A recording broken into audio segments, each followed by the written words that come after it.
to try and control the sign language using community. And there were many people who went to different schools who had different used sign languages in many different ways. Some older people used different signs to younger people, and there was very little community buy-in about the types, the way their language was represented, and also whether certain signs were included in dictionaries or not. So in previous projects, the dictionary work that had been done, people weren't happy with. And there was a similar problem that was faced in Kosovo as well. There were 3 deaf people who had been involved in the project, and the development of the dictionary, again, didn't really meet the needs of the deaf community. It didn't have community buy-in.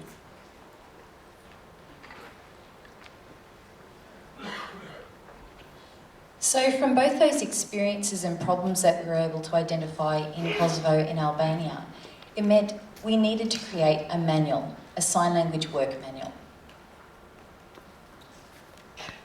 And we believe that one of the underpinnings of the Sign Language Work Manual is the UN Convention on the Rights of People with Disabilities, because fundamentally it is about deaf rights and equal status of sign languages. An example is when sign language law is weak in a country, you'll often find recognition of that sign language very, very weak. Or if a number of the deaf population are taught in oral mainstream schools and there's no certification of courses in sign language, that will have an impact on the sign language of that community, and therefore the rights of deaf people are then hindered. So we can see a direct parallel and link between human rights and what happens on the ground. WFD also have a policy statement, and numerous organisations were a part of that policy statement.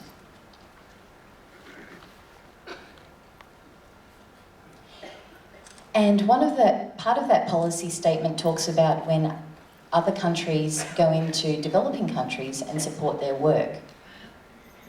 It clearly states that one of the first, most fundamental parts of this is the deaf association of that country is supported itself to conduct the work.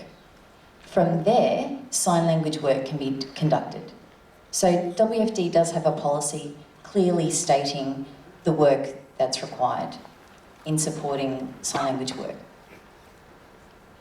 Thirdly, the Finnish Association of the Deaf have been working in various developing countries for 20 years with many, many, many projects.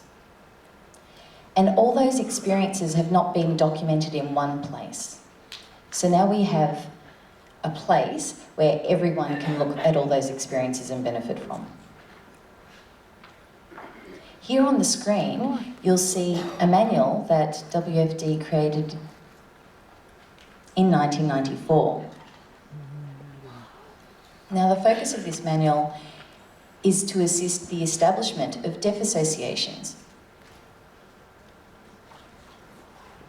Now, the content of this manual is more about association work, how to establish an association. And you'll see that sign language work falls a part of one of the elements. So sign language work includes the teaching of sign language, the creation of dictionaries, and sign language research. So that's what we mean by sign language work. This particular manual was written in English, and it has been translated into other written languages: French, Spanish, Russian, Arabic, and English. So there are 5 written languages that it's been translated in, but not into sign languages. So this new manual that we're creating will have an international sign version. And this manual will be more focused on the work that happens within a country and what's required for sign language work. more about how to do it rather than what to do. So that's the different focus of this new manual.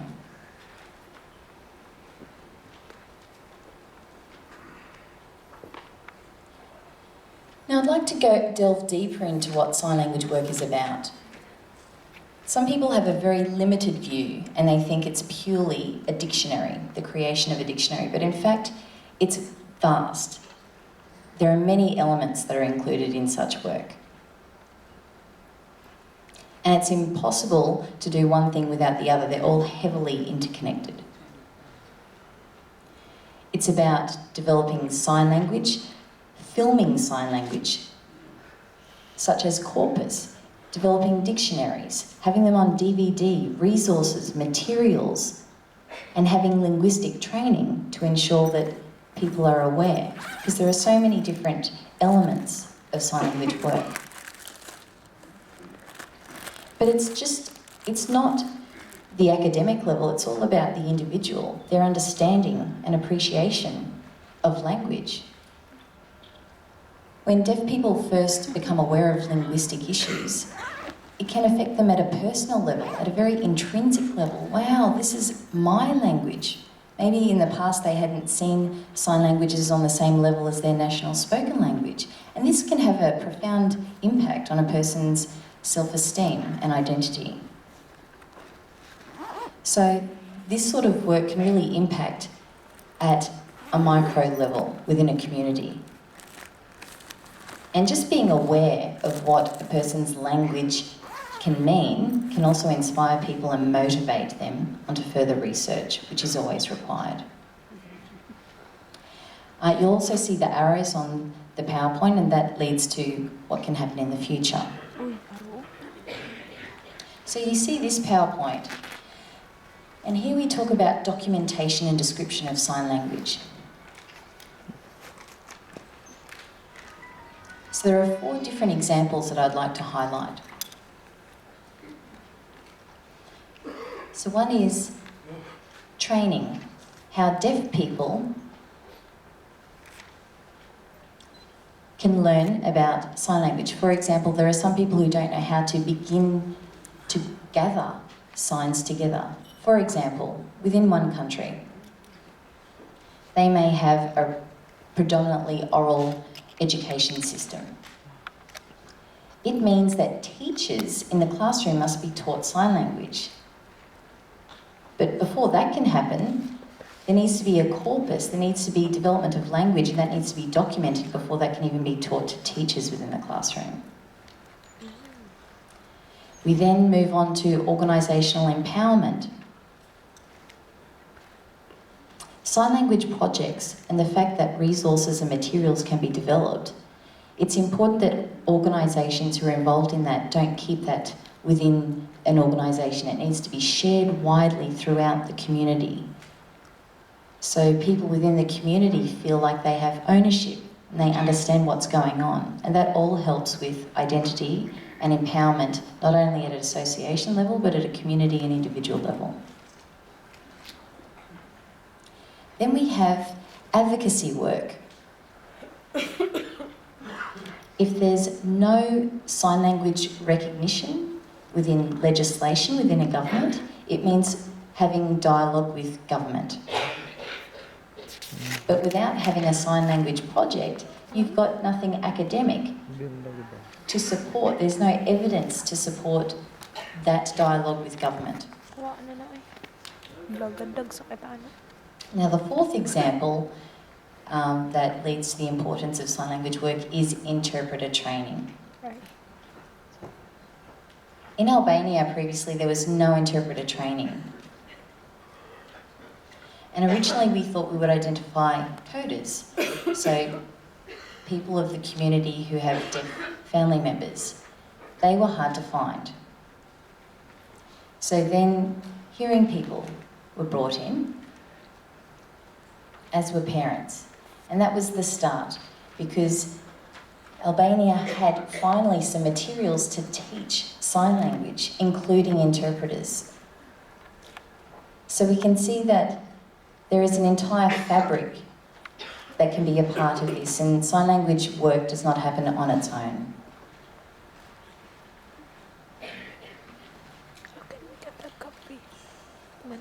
So we're now going to move on to talk about the manual. We had some funding from the Ministry for Foreign Affairs of Finland.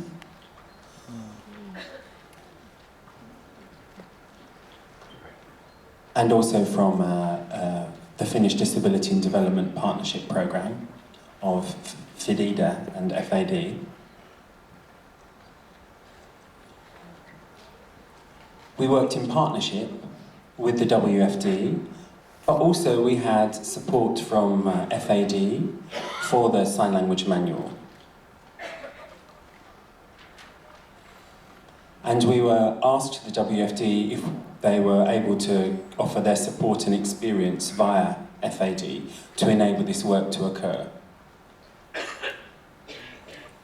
We had a variety of different comments and feedback from advisors and from a steering group, which the WFD were able to coordinate for us. And that meant that we were able to best profit from experiences around the world to enable our research to have the best impact it could have.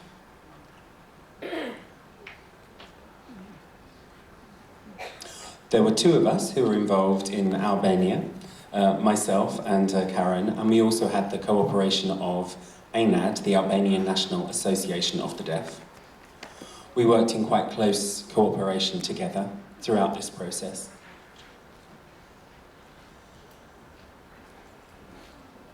We also worked on a website to disseminate this information, so it could be available via the WFD. Our aim goal was to have an international sign version and a written English version, which we will be hoping to publish online in 2014. And we feel that this sign language manual can benefit a variety of groups. It will be open access for people to profit from. Deaf people in developing countries will be able to use this manual to support their sign language work, which will be great for the rights of deaf people in their countries. We also think it offers support for international advisors. The international advisors can have access to this information before they're involved in developing countries and supporting this kind of work. We think this also empowers project staff and project managers so they can better understand the task ahead of them before they start those projects. And they know that the project will potentially take 10 or 20 years rather than 1 or 2 years. And we also think that a variety of funders and stakeholders within disability movements and governments will be able to better understand how sign language work progresses. The manual clearly documents the process, explains why sign language is important, and so it helps funders to understand what they're funding.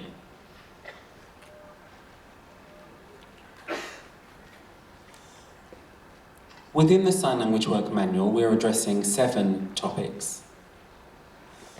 And we're just going to discuss 3 today.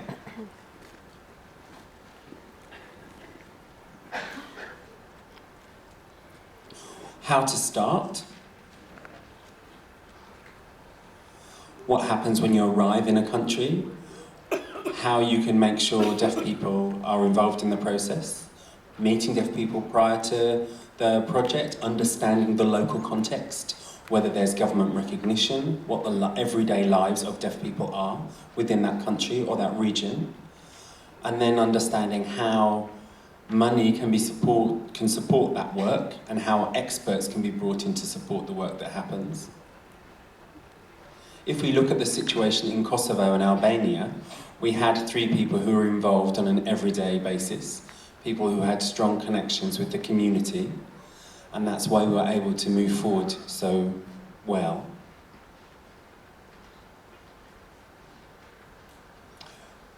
If we also look at working methods, how we can make sure we are working effectively, I will be showing you a video in International Sign. This is the work that we have done, and it's not the official version yet.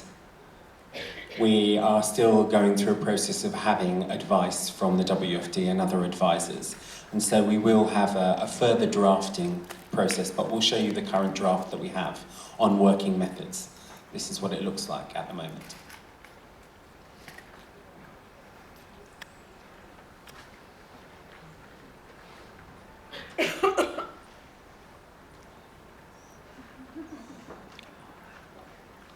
So how are deaf people selected to be involved in sign language research work? It's important that you don't kowtow to international advisors, but you make sure that there is publicity about a selection event and that it's open to all members of the community. And this is often hosted by the Association of the Deaf. Within the selection panel, you should have regional experts and deaf people, and of course any international advisors could observe that process, but they're not involved in the selection process. Of course, it's important as you're looking at sign language to ensure that the interviews happen in sign language. It's also important if you have some video materials so you can ask questions about sign language. One of the things we would suggest is that you have a picture story and you ask people to then look at the series of pictures and produce that in sign language to be able to look at their fluency. It's also interesting to ensure that you try and have representation from all of the schools that may be in that region or in that country. And it's important that you have people who are strongly embedded in the cultures and their communities. Be respectful of different ethnicities, different genders, different ages, and also different religions, to make sure that you have equal representation within your sign language work and you're best able to describe language variation that's used within your communities.